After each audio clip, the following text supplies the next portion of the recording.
Hi friends, welcome back to Jaya's recipes. അപ്പോൾ ഇന്ന് soya chunks വെച്ചിട്ടുള്ള നല്ലൊരു സ്നാക്സും അതുപോലെ തന്നെ ആ സ്നാക്സ് കൊണ്ട് തന്നെ നല്ലൊരു സോയ ചില്ലി റോസ്റ്റാണ് ഉണ്ടാക്കി കാണിക്കുന്നത്. നല്ല ടേസ്റ്റാണത്. നിങ്ങൾ ഒരു പ്രാവശ്യമെങ്കിലും എന്തായാലും ഉണ്ടാക്കി നോക്കണം കേട്ടോ. അപ്പോൾ നമുക്ക് കണ്ടു നോക്കാം എങ്ങനെയാണ് ഉണ്ടാക്കുന്നതെന്ന്. അതിന് വേണ്ടിയിട്ട് കുറച്ച് ചൂടുള്ള വെള്ളത്തിൽ ഒരു 1.25 കപ്പ് സോയ ചങ്ക്സ് ഒരു 10 മിനിറ്റ് കുതിരാൻ വേണ്ടിയിട്ട് ഇട്ട് വയ്ക്കുക. ഇപ്പോൾ 10 മിനിറ്റിന് ശേഷം ഇത് നന്നായിട്ട് വെള്ളമൊക്കെ ഒന്ന് പിഴിഞ്ഞ് കളയണം. വേണമെങ്കിൽ 1-2 പ്രാവശ്യം ഒന്ന് കഴുകിയെടുക്കാം. പിഴിഞ്ഞിട്ട് ആ വെള്ളം നന്നായിട്ട് കളയുക. വെള്ളം ഒട്ടും ഉണ്ടാവാൻ പാടില്ല. നന്നായിട്ട് പിഴിഞ്ഞ് കളഞ്ഞിട്ട് വെച്ചതാണിത്. ഇതിലേക്ക് ഒരു വലിയ മുട്ട ചേർക്കുക. വലിയ മുട്ട, ചെറിയ മുട്ടയാണെങ്കിൽ 2 എണ്ണം ചേർക്കാം, വലുതാണെങ്കിൽ 1 മതി.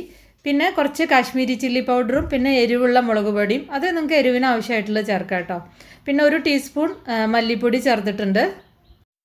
പിന്നെ ആവശ്യത്തിന് ഉപ്പ്. പിന്നെ ഇതിലേക്ക് ഇഞ്ചി വെളുത്തുള്ളി നന്നായിട്ട് ചതച്ചത് അല്ലെങ്കിൽ പേസ്റ്റ് ആക്കിയത് രണ്ടും ഓരോ ടീസ്പൂൺ വീതം. പിന്നെ കുറച്ച് കറിവേപ്പില ചെറുതായിട്ട് അരിഞ്ഞത്, 1/2 ടീസ്പൂൺ കുരുമുളക് പൊടി. നിങ്ങൾക്ക് വേണമെങ്കിൽ കുരുമുളക് പൊടി കൂടുതൽ ചേർക്കാം.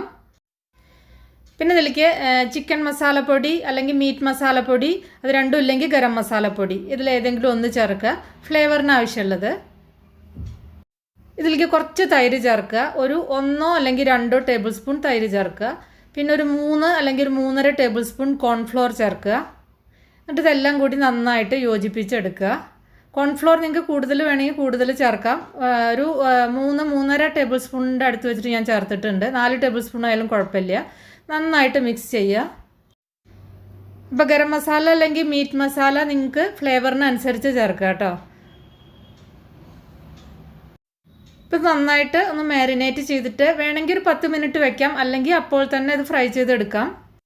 ഇതിൽ തൈരിൻ്റെ അളവ് നിങ്ങൾക്ക് വേണമെങ്കിൽ കുറയ്ക്കാം. 1 ടേബിൾ സ്പൂൺ തൈര് ചേർത്താലും മതി. കാരണം മുട്ട ചേർക്കുന്ന കാരണം ലൂസായി പോവരുത്, അത് ശ്രദ്ധിക്കുക.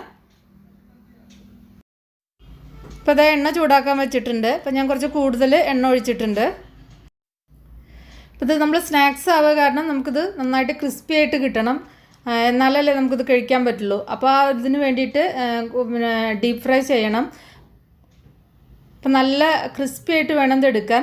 അപ്പോൾ ഓരോന്നായിട്ട് തന്നെ ഇട്ട് കൊടുക്കണം, ഒന്നിച്ചിടരുത്. അപ്പോൾ മീഡിയം ഫ്ലെയിമിൽ വെച്ചിട്ട് നന്നായിട്ട് ക്രിസ്പി ആക്കിയിട്ട് വറുത്തെടുക്കുക. ഇത് പുറം ഭാഗം നന്നായിട്ട് മൊരിഞ്ഞ് വരുന്നവരെ വറുത്തെടുക്കണം. അപ്പോഴാണ് നമുക്കിത് സ്നാക്സ് ആയിട്ട് കഴിക്കാൻ ടേസ്റ്റ് കിട്ടുള്ളൂ. അപ്പോൾ സ്നാക്സ് ആയിട്ട് കഴിക്കുമ്പോൾ എപ്പോഴും കൂടുതൽ എണ്ണയിൽ വറുത്ത് കോരുമ്പോഴാണ് നമുക്ക് കറക്റ്റായിട്ട് അത് കിട്ടുള്ളൂ. അപ്പോൾ ഇത് നല്ല പുറം ഭാഗം നല്ല ക്രിസ്പി ആയി വന്നിട്ടുണ്ട്. ഇതെങ്ങനെയാണെന്ന് വെച്ചാൽ ഉള്ളിൽ നല്ല സോഫ്റ്റ് ആയിട്ടിരിക്കും കേട്ടോ. ഉള്ളിൽ ഇത് ക്രിസ്പി ആവില്ല, ഉള്ളിൽ നല്ല സോഫ്റ്റ് ആയിരിക്കും, പുറമേ അത്യാവശ്യം അങ്ങനെ ക്രിസ്പി ആയിട്ടിരിക്കും. പിന്നെ കുറച്ച് കഴിഞ്ഞ് 1 മണിക്കൂറൊക്കെ കഴിഞ്ഞാൽ ഇത് നമ്മൾ കഴിക്കുമ്പോൾ കുറച്ച് നല്ല ടേസ്റ്റ് ആയിരിക്കും, നല്ല കറക്റ്റായിട്ട് വന്നിട്ടുണ്ടാവും. അപ്പോൾ അങ്ങനെയാണിത് ചായക്കൊപ്പമൊക്കെ കഴിക്കാനും നല്ല ടേസ്റ്റാണ്. പിന്നെ കുട്ടികൾക്കൊക്കെ കൊടുക്കാൻ പറ്റും. നല്ല ഹൈ പ്രോട്ടീൻ ഉള്ള കാരണം ഇത് വളരെ നല്ലതാണ്. വളരെ ഹെൽത്തി ആയിട്ടുള്ളൊരു സ്നാക്സ് ആയിട്ട് നമുക്കിത് കുട്ടികൾക്കൊക്കെ കൊടുക്കാൻ പറ്റും. ഇനി ഇത് വെച്ചിട്ട് തന്നെ ഞാൻ നല്ലൊരു സോയ ചില്ലി റോസ്റ്റ് കാണിക്കാം. നല്ല ടേസ്റ്റാണ് അതും. ഒരു നോൺ വെജിൻ്റെയൊക്കെ ഒരു ടേസ്റ്റ് ഉണ്ട് ഇതിന്. അങ്ങനെ ഇതെല്ലാം വറുത്തെടുക്കുക. ഇത് വറുത്തെടുക്കുമ്പോൾ ഓരോന്നായിട്ട് ഇട്ടിട്ട് വേണം വറുത്തെടുക്കാൻ, അത് ശ്രദ്ധിക്കണം. ഇപ്പം എല്ലാം ഞാൻ വറുത്തെടുത്തിട്ടുണ്ട്. നമ്മൾ വറുത്തെടുത്ത ബാക്കി എണ്ണയിൽ തന്നെ മസാല ഉണ്ടാക്കാം. കാരണം ആ എണ്ണയിൽ ഈ മസാലയുടെ ഫ്ലേവറൊക്കെ ഉള്ള കാരണം നല്ല ടേസ്റ്റ് ആയിരിക്കും. അപ്പോൾ ബാക്കിയുള്ള എണ്ണയിൽ തന്നെ ഉണ്ടാക്കി കഴിഞ്ഞാൽ കൂടുതൽ ടേസ്റ്റാണ്. ഇതിലേക്ക് ഞാൻ കുറച്ച് കടുക് ഇട്ടിട്ടുണ്ട്, ഒരു 1/2 ടീസ്പൂൺ. കുറച്ച് ചെറിയ ജീരകം, ഒരു 1/2 ടീസ്പൂൺ ചെറിയ ജീരകം ഇട്ടിട്ടുണ്ട്. ഇതിലേക്ക് ഒരു 2 വലിയ സവാളയാണ് ചേർത്തിരിക്കുന്നത്. അതൊക്കെ നമ്മളുടെ ഇഷ്ടത്തിന്, പ്രത്യേകിച്ച് ഒരു അളവൊന്നുമില്ല കേട്ടോ. അപ്പോൾ 2 സവാള ചേർത്തിട്ട് ഒന്ന് വഴറ്റുക. ഇതിൽ കുറേ ഇൻഗ്രീഡിയൻസ് ഒന്നും ഇല്ല കേട്ടോ, പ്രത്യേകിച്ച് കുറേ അങ്ങനെ ഒന്നുമില്ല. കുറച്ച് സവാളയും തക്കാളിയും ഇതൊക്കെ മാത്രം തന്നെ ഉള്ളൂ. വളരെ ഈസിയാണ്, നല്ല സൂപ്പർ ടേസ്റ്റാണിത്. ചപ്പാത്തിയുടെ കൂടെ കഴിക്കാനും പിന്നെ ഇത് വെറുതെ അങ്ങനെ കഴിക്കാനൊക്കെ നല്ല ടേസ്റ്റാണ്. ഞാനിതിൽ കുറച്ച് ഉപ്പ് ചേർത്തിട്ടുണ്ടായിരുന്നു കേട്ടോ. ഉപ്പും കൂടി ചേർത്തിട്ട് പിന്നെ തക്കാളി ചേർക്കുക. 2 തക്കാളിയാണ് ചേർത്തിക്കുന്നത്. പുളിക്കനുസരിച്ച് തക്കാളിയുടെ അളവൊക്കെ നമുക്ക് അഡ്ജസ്റ്റ് ചെയ്യാവുന്നതാണ്. അപ്പോൾ 2 നല്ല പഴുത്ത തക്കാളിയാണ് ഞാൻ ചേർത്തിരിക്കുന്നത്, ഒരു മീഡിയം സൈസുള്ളത്. അപ്പോൾ അതും കൂടി ചേർത്തിട്ട് വഴറ്റിയിട്ട് നന്നായിട്ടൊന്ന് എണ്ണ തെളിയട്ടെ. ഒന്ന് അടച്ചു വയ്ക്കാൻ വേണമെങ്കിൽ. അപ്പോൾ ഞാൻ ഉപ്പ് ചേർത്തിട്ടുണ്ടെന്ന് പറഞ്ഞല്ലോ. ഇതിലേക്ക് കുറച്ച് മഞ്ഞൾപ്പൊടി ചേർക്കുക. പിന്നെ കുറച്ച് കാശ്മീരി ചില്ലി പൗഡറും കൂടിയും ചേർക്കുന്നുണ്ട് ഞാൻ, ഒരു കളറൊക്കെ കിട്ടാൻ വേണ്ടിയിട്ട്. എരിവുള്ള മുളക് പൊടി വേണമെങ്കിൽ നിങ്ങൾക്ക് ഈ സമയത്ത് ചേർക്കാം. കുറച്ച് ചൂടുള്ള വെള്ളം ഒഴിച്ചിട്ട് ഇതൊന്ന് അടച്ചു വയ്ക്കാം. എന്നാൽ തക്കാളി വെന്തിട്ട് എണ്ണയൊക്കെ ഒന്ന് തെളിഞ്ഞ് വരണം. തക്കാളി ഒന്ന് ഉടച്ചു കൊടുക്കാം. കുറച്ച് കാശ്മീരി ചില്ലി പൗഡർ ചേർത്തിട്ടുണ്ട് ഒരു കളറിന് വേണ്ടിയിട്ട്. നിങ്ങൾക്ക് വേണമെങ്കിൽ എരിവുള്ള മുളക് പൊടി ചേർക്കണമെങ്കിൽ ചേർക്കാം. അപ്പോൾ അതിൻ്റെ പച്ചമണം മാറിയതിൻ്റെ ശേഷം നമുക്ക് ഈ സോയാ ചങ്ക്സ് ഇതിലേക്ക് എടുക്കാം. ഞാനിതിൻ്റെ പകുതി സോയാ ചങ്ക്സാണ് അപ്പോൾ എടുത്തുള്ളൂ, പകുതി ഞാൻ സ്നാക്സ് ആയിട്ട് എടുത്തിരിക്കുന്നു. അപ്പോൾ അതൊന്ന് മുറിച്ചിട്ടുണ്ട് കേട്ടോ. ഞാൻ ആ സോയാ ചങ്ക്സ് ഒന്ന് കട്ട് ചെയ്തിട്ടുണ്ട്. ആ മസാല അതിൻ്റെ ഉള്ളിലേക്ക് പിടിക്കാൻ വേണ്ടിയിട്ടാണ് ഇങ്ങനെ ചെയ്തിരിക്കുന്നത്. അപ്പോൾ ആ സോയാ ചങ്ക്സ് വലിയ വലിയ സോയാ ചങ്ക്സ് ആയിരുന്നല്ലോ ഞാൻ എടുത്തിരുന്നത്. അപ്പോൾ അതൊന്ന് കട്ട് ചെയ്യുക, 1 or 2 അല്ലെങ്കിൽ കൂടുതൽ കട്ട് ചെയ്യണമെങ്കിൽ അങ്ങനെ കട്ട് ചെയ്യുക. എന്നിട്ട് നന്നായിട്ടൊന്ന് മിക്സ് ചെയ്തെടുക്കുക.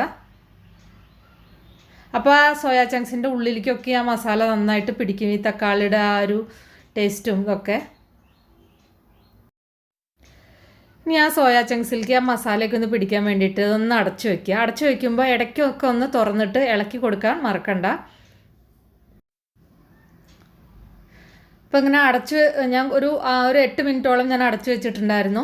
ആ മസാലയൊക്കെ നന്നായിട്ട് പിടിക്കണമെങ്കിൽ കുറച്ച് കൂടുതൽ നേരം ഒന്ന് അടച്ചു വെച്ചാൽ നല്ലതാണ്.